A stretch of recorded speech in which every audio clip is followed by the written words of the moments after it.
Hi, I'm starting this new series as a part of my YouTube channel, TV Rao channel, on leadership conversations. The purpose of this is to just share my thoughts and experiences on leadership. Just for the fun of it, today I just put on ChatGPT TV Rao's contributions to leadership, and I got a whole list of things about which I have forgotten that I've even ever worked on those issues. It's very nice to see several of them attributed to me, some of which actually dealing with culture and leadership, cross cultural leadership, and so on. But if you ask me when my first encounters with leadership, that was when I was invited by David McClelland of Harvard University to come and learn about a new social maturity scale that he was developing. That was in 1975, and that was the time when he was almost in the process of publishing his article, Power is the Great Motivator, in Harvard Business Review.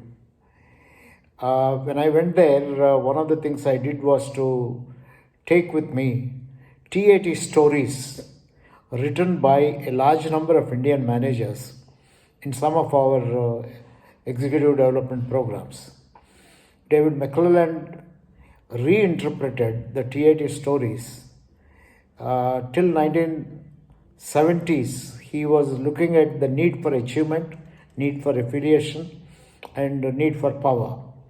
But post 90s, when he discovered that achievement motivation alone doesn't make a manager effective, he worked on the power motivation, and he came up with the two interesting concepts of power, about which he wrote as the two faces of power, personal power and social power, in which he maintained that people can be driven by the need to impact others, influence others, control others, dictate terms to others, etc., etc. But the purpose for which you are doing it determines whether you are driven by social power or personal power. Personal power is for self-aggrandizement, whereas social power is the power which is applied for larger cause. I'm sure we keep hearing most of our politicians trying to link what they are trying to do for the social welfare and things of that kind. I don't know how genuine they are, but I think at least in corporate sector, McClelland brought out that institutional managers are largely driven by social power, and those who have social power have high inhibitory potential. That means they exercise a lot of control over their own emotions. This was a very interesting kind of a concept. If you read Power is a Great Motivator, you will understand this. He also maintained that they sacrifice a lot of their personal goals for the institutional goals. In other words, they keep institutional goals as a priority and so on. Now, this was the time when Abigail Stewart at Wesleyan University, Abby happened to be a PhD student of McClelland. She completed her PhD and was teaching at Wesleyan University at Middletown. And she came up with an analysis of TAT stories. Earlier, TAT stories were analyzed only for the need for achievement or need for doing well as compared to others, as compared to one's own self, or getting long-term involved and so on. There are many criteria. Or need for affiliation, that is relationships, and need for power. But the new methodology that she developed looked at the same TAT stories and identified the psychosocial status, maturity, or thoughts.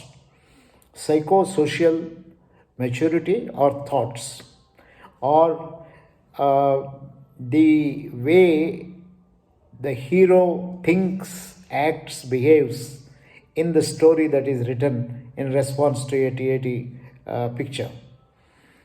She discovered that more or less the psychoanalyst Erickson's or Sigmund Freud's early stages of psychosocial development getting repeated even in the adult stories when they have written in response to the TAT stories. Now, for example, she identified that those who depict the authority figure in the TAT stories, that the hero of the story, as obsessed with talking you talk to impact others.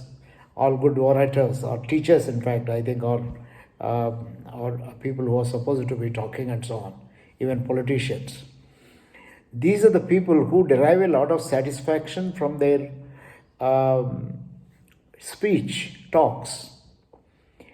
And she called them as people who probably have tendencies of getting fixated in Freudian oral stage. Oral stage, is the stage where the child gets a lot of gratification through the mouth. They smoke, they talk, and a whole lot of other kind of things. So she said these leaders or these managers or these people who write stories in which the hero derives a lot of satisfaction or oral gratification are more of what she called as benevolent leaders, benevolent or charismatic leaders.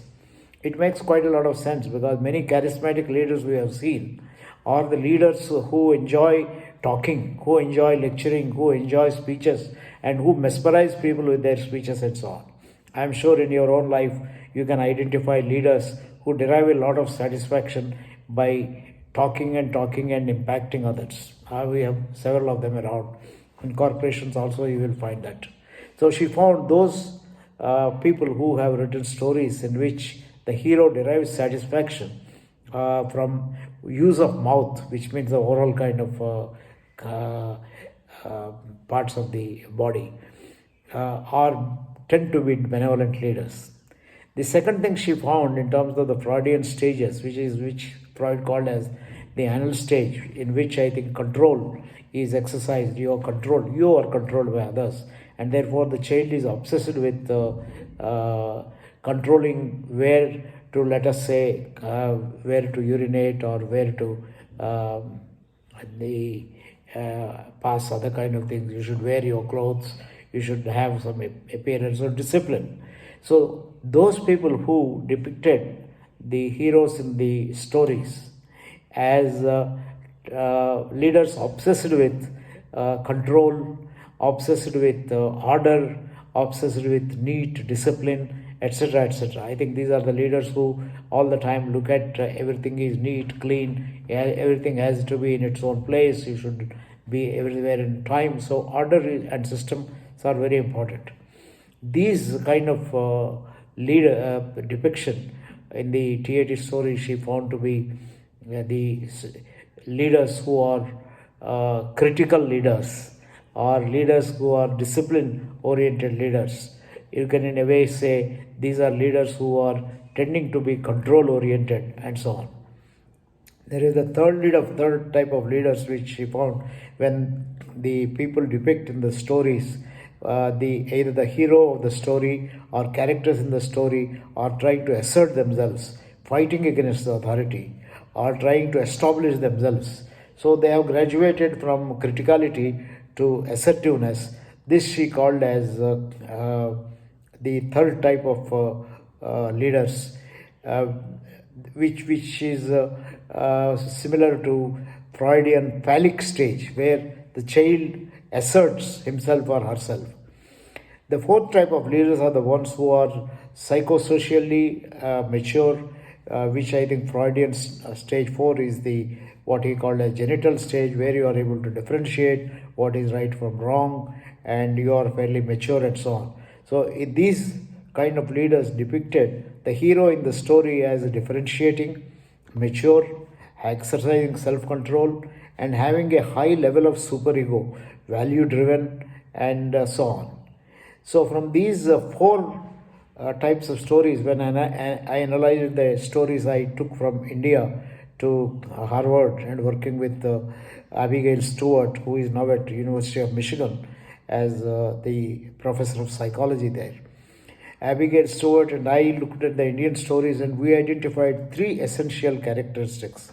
In fact, I developed a manual called as Stewart Maturity Scale, which was later published by Mansayan.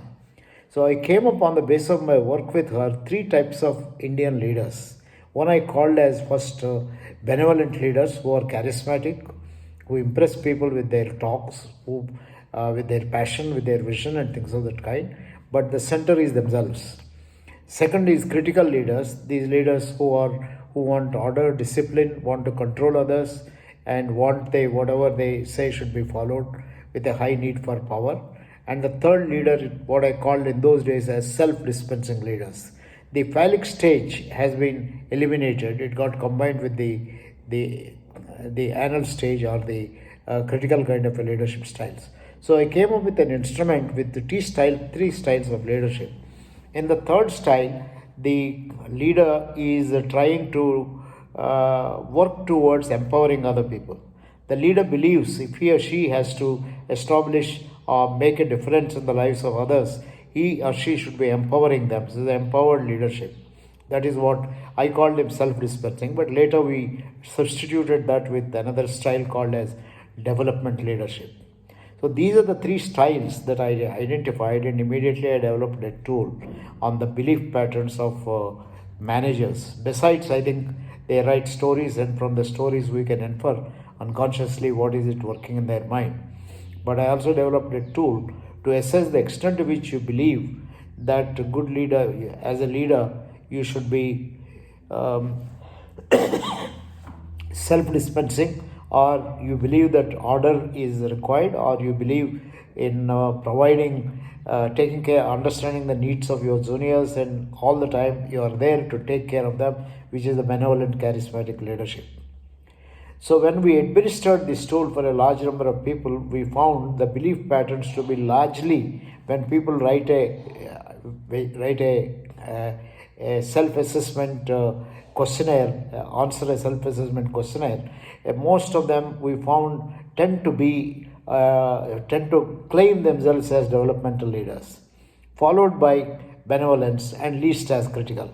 But we did find once in a while at least about 10 to 15% of the people on whom we administered the tool as saying that the best way to lead other people is by disciplining them, by making sure that they follow the rules, regulations, by criticizing them where required, by actually pointing out repeatedly the importance to follow systems, discipline and things of that kind. Critical leaders, very few. Normally we find about 15%. And about 25 to 30% benevolent. That means a good leader is one who believes that he or she should always understand the needs of the juniors and try to cater to them to the extent possible. Whereas the developmental or self-dispensing leaders believe that their main job is to empower, build the competencies of juniors so that the juniors can act on their own. It is on the basis of these three leadership styles I use it to administer a questionnaire. And for a large group of doctors, medical doctors from Uttar Pradesh, at that time we were doing a World Bank project in UP for the first India population project. In most of my training programs, I've introduced this. In fact, I, along with Professor J.K. Satia, also came up with a chapter on these leadership styles, supervisory and leadership styles, and wrote a book for Asia Pacific Development Administration Center, APDC, and we extensively used it for medical professionals. I think it is this leadership styles tool which I used up to 1982 very intensely, which gave birth to later 360-degree based tools. I will talk about this in my next session, but at this point of time, it is good enough to introduce these three concepts of benevolent leader, critical leader, and self-dispensing or developmental leader. I think these three styles you find in today's managers as leaders. I think it is very important to understand and introspect about your own styles. Next time, little more on the leadership styles. Thank you for listening.